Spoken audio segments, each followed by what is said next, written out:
Monsieur Parfait, merci de nous répondre à nos questions.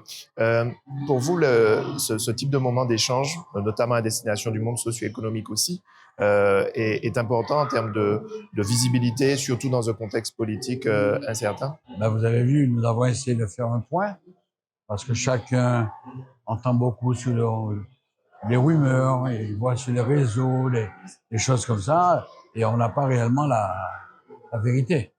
Même nous, si vous voulez, il nous est difficile parfois d'avoir toutes les informations. Hier, nous avons tenu, à l'invitation de M. Letumi, nous avons tenu une réunion pour faire un peu le point suite à la chute du gouvernement. Et étant donné que dans l'opération baisse des prix sur laquelle tout le monde s'est engagé, prévue pour le 1er janvier, ben, il est évident aujourd'hui que nous ne pourrons pas faire cette opération. Je vous rappelle, l'État, c'est le principal pourvoyeur de la baisse, puisque l'octroi de mer représente 3% de la baisse qui est prévue.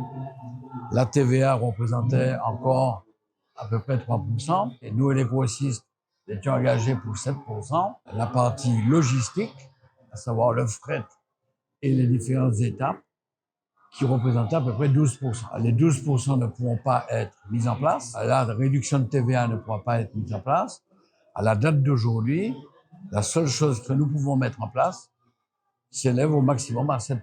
Vous imaginez la déception de la population de constater qu'on leur a dit 20% et ce n'est que 7%. Et ceci totalement indépendant de notre volonté.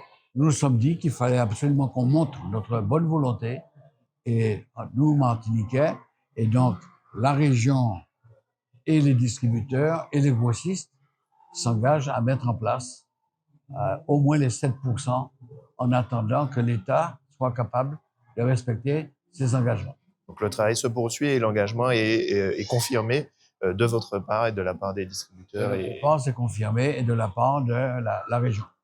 Alors, il y a des problèmes qui apparaissent quand même, il faut en parler. Les décisions, on applique à partir du 1er janvier.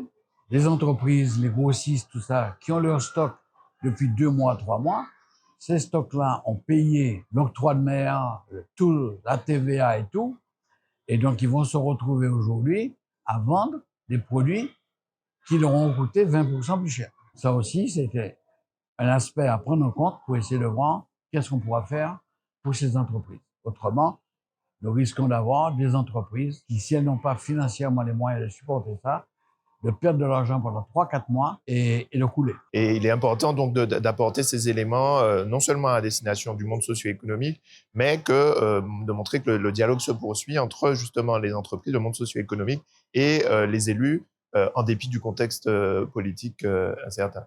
Tout à Au niveau fait. national. D'ailleurs, la machine est lancée. Nos équipes travaillent en permanence avec la DITS pour vérifier. Nous avons dû remettre tous nos prix de vente, tous nos prix d'achat, toutes nos marges depuis pratiquement le début de l'année, sur tous les produits.